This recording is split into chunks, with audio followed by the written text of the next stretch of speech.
Памятники архитектуры, улицы, городские районы и даже целые города продолжают свою обыденную жизнь. Произведения величайших мастеров прошлого, художников, скульпторов, архитекторов, места, которые должны стать фоном для фотографий туристов, приобретают другой фон, иногда фон кощунства и прибыли.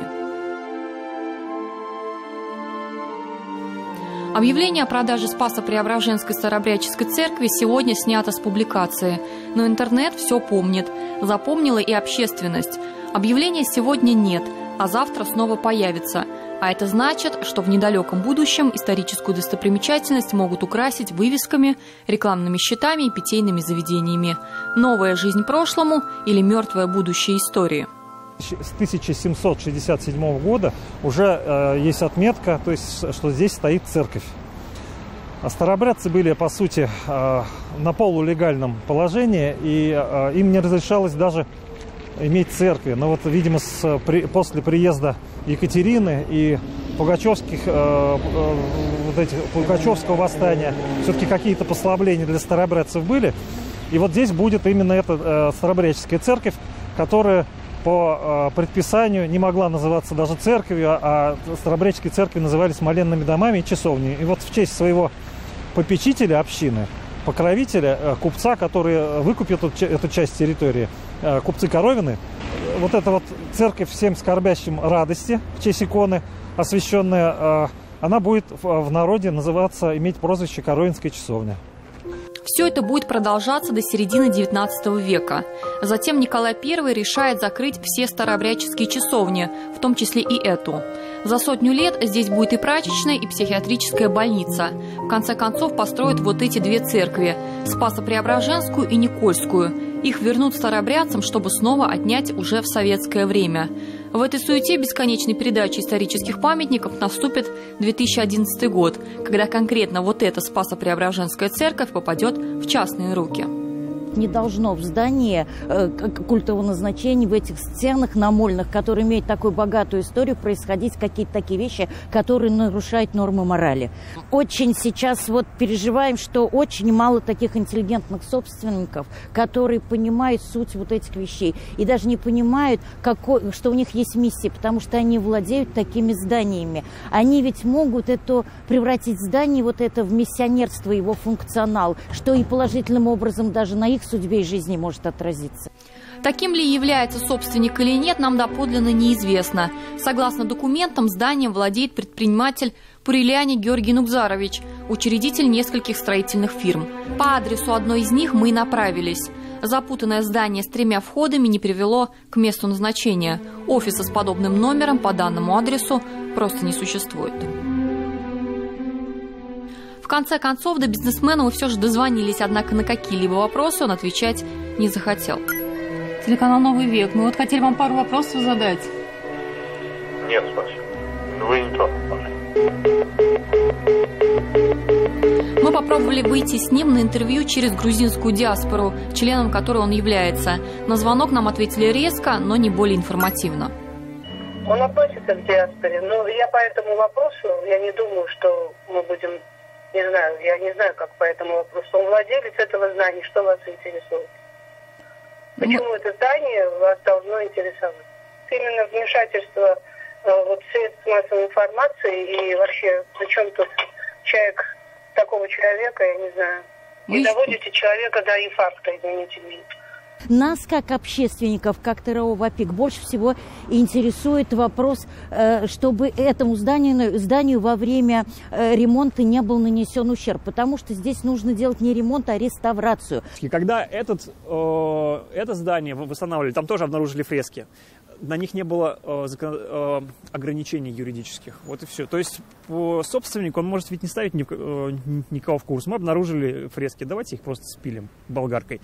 И такое случалось тоже не раз. Всегда возникает вопрос этики. Этика и юридическая сторона не всегда с друг другом сочетаются удобно. И чаще всего этическая сторона не сочетается с интересами собственника. Потому что такое собственник? Ты вложил деньги для того, чтобы получать деньги. Получать их с прибылью или, во всяком случае, сохранить их как минимум. Но давайте забудем об этике и поговорим о законе. Да, есть право частной собственности, но есть и другой. Памятник является объектом культурного наследия. Он числится в едином государственном реестре. Все официально. Это значит, что собственник вместе со зданием приобретает и охранные обязательства. Статья 47 федерального закона накладывает на владельца определенные ограничения. Например, запрещена самовольная планировка, снос, любой ремонт или перестройка должны быть согласованы в управлении. Он не должен ограничивать доступ людей к объекту, потому что с точки зрения статуса памятника, это не только его собственность. Памятник, объект культурного наследия, это еще и часть собственности всех. То есть мы не можем приобрести памятник, поставить вокруг него забор, хотя таких случаев тысячи, но если мы говорим про закон, вы не имеете права ограничивать к нему доступ. Я хочу прийти, посмотреть, прикоснуться к культуре, прикоснуться к этой архитектуре.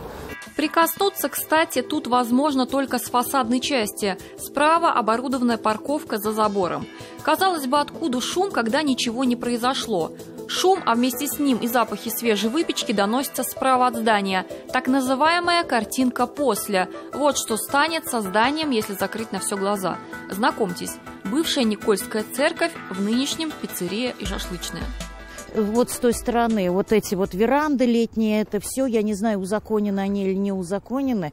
В общем, это надо посмотреть, но на территории, так как является эта территория историческая, это комплекс единоверческий, то есть таких вещей не должно стоять.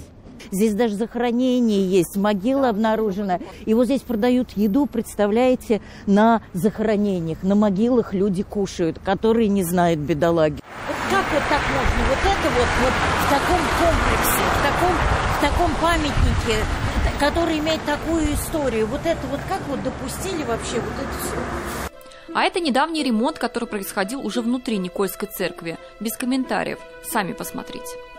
Там, где были фрески, где-то местами, да, гипсокартон лежит и работают в группной форме, просто евроремонт современный. Эти люди, которые сейчас владельцы этих зданий, они понимали прекрасно, что речь идет о храмах. То есть они брали храмы, они не брали какие-то избы, какие-то дома, особняки, они брали себе в собственность храмы. Наверняка у них были мысли, что рано или поздно отвечать за это придется. Заходя в бар, в гостиницу или фитнес-центр, задумывались ли вы когда-нибудь о том, что все эти места могут находиться в здании, которое представляет собой культурную ценность? К примеру, знали ли вы о том, что вот это неприметное двухэтажное здание на улице Спартаковской, бывшая заводская церковь фабрики Вараксина. Кстати, именно в этом здании находилось питейное заведение, которое не так давно закрылось, а уже чуть дальше, слева, по-прежнему действующий ресторан. А еще можете вспомнить известную историю старинной лестницы, опять же, Коровинского особняка на улице Пушкина. Тогда владелец отозвал сделку о продаже из-за общественного резонанса. Истории повсеместные, но порядком надоевшие. Общественники и служители Старообрядческой церкви бьют тревогу и не теряют надежды, что там, где ничего личного, а только бизнес, это личное все же появится, а собственная выгода превратится в другую выгоду для всех. Диляра Юсупова, Роман Безменов и Александр Лобанов. 7 дней.